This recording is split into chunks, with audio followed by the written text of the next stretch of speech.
اے میرے اللہ، مجھے میری بے بسی کی انتہا سے پہلے تھام لینا۔ آمین۔ وہ اللہ آنکھوں کی سطح گیلی نہیں رہنے دیتا۔ وہ جب ہنسانے پہ آئے تو ایسے ہنساتا ہے کہ اشک رشک میں پڑ جاتے ہیں۔ دعا کرو ادھورے معاملات مکمل ہو جائیں۔ دعا کرو جو کسی نے بھی خواب دیکھے ہیں وہ تکمیل تک پہنچ جائیں۔ دعا کرو جنہوں نے سفر شروع کیا تھا وہ منزل تک پہنچ جائیں۔ دعا کرو جنہیں ٹھوکر لگ گئی ہے وہ دوبارہ سنبھل جائیں۔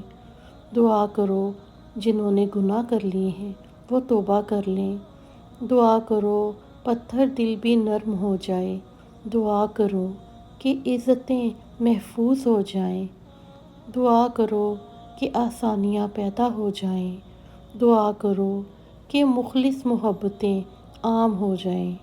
اور ہاں، یہ دعا کرو کہ دعائیں قبول ہو جائیں بغیر کسی رکاوٹ کے، بغیر کسی آزمائش کے۔ آمین ثم آمین یا رب العالمین۔ دعائیں ضرور قبول ہوتی ہیں، کبھی متبادل بھی بہترین ملتا ہے۔ یہ مت سوچیں کہ اللہ تعالیٰ دعائیں قبول نہیں کرتے۔ سجدے، تہجد، نوافل، ذکر و اذکار سب کا صلہ ملتا ہے۔ ہو سکتا ہے جو چلا گیا ہے اس کے بدلے کچھ بہترین عطا کیا جا رہا ہو۔ وہ تو رحمان ہے، اپنے بندے کی پکار سنتا ہے۔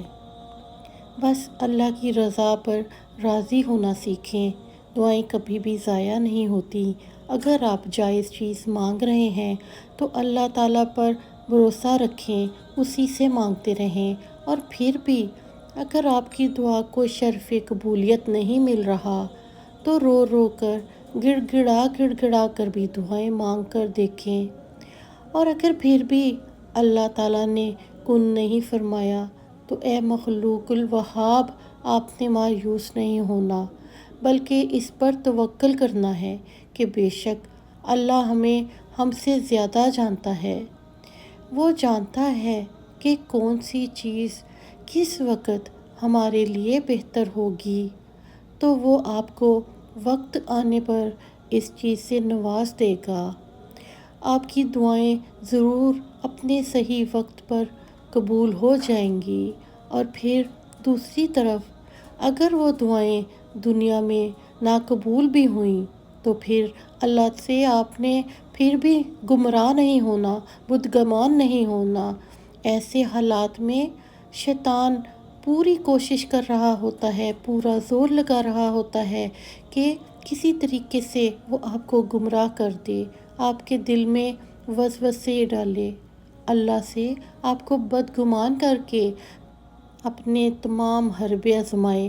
لیکن آپ کو اللہ کے ان بندوں میں شامل ہونا ہے جن کی تعریف میں رحمان نے خود چیلنج کیا تھا شیطان کو کہ تمہارا میرے بندوں پر زور نہیں چلے گا۔ کتنا مان ہے نا ہمارے خالق کائنات کو اپنے انہی ناچیز بندوں پر۔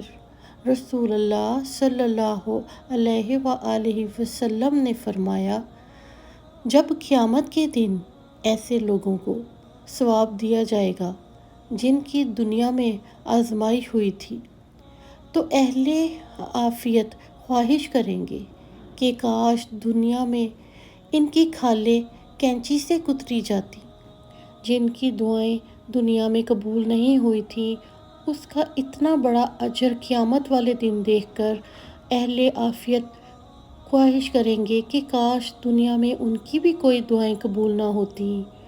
بس چاہے آپ کی دعائیں قبول نہ بھی ہوں مگر ان کو مانگنے اور ان پر صبر کرنے کا اجر ضرور ملے گا۔ ایسے جہاں بھی ملیں گے جہاں ایک نیکی کو انسان ترس رہا ہوگا، ایک نیکی، صرف ایک نیکی جس سے ہم کچھ سمجھتے ہی نہیں، ماشاءاللہ، وہاں اس ایک نیکی کی اہمیت انسان کے لیے دنیا و مافیہ سے زیادہ ہوگی۔ تو دعائیں مانگتے رہا کریں، اچھا نصیب مانگیں، نیکیوں کی توفیق مانگیں، اللہ سے اللہ کو مانگیں، اس کی محبت، اس کا ساتھ، اس کی دوستی مانگیں۔ جو بھی چاہیے وہ صرف اللہ سے مانگیں۔ انشاءاللہ اس سے مانگنے کا اجر بھی ملے گا اور وہ چیز وقت آنے پر آپ کو مل بھی جائے گی۔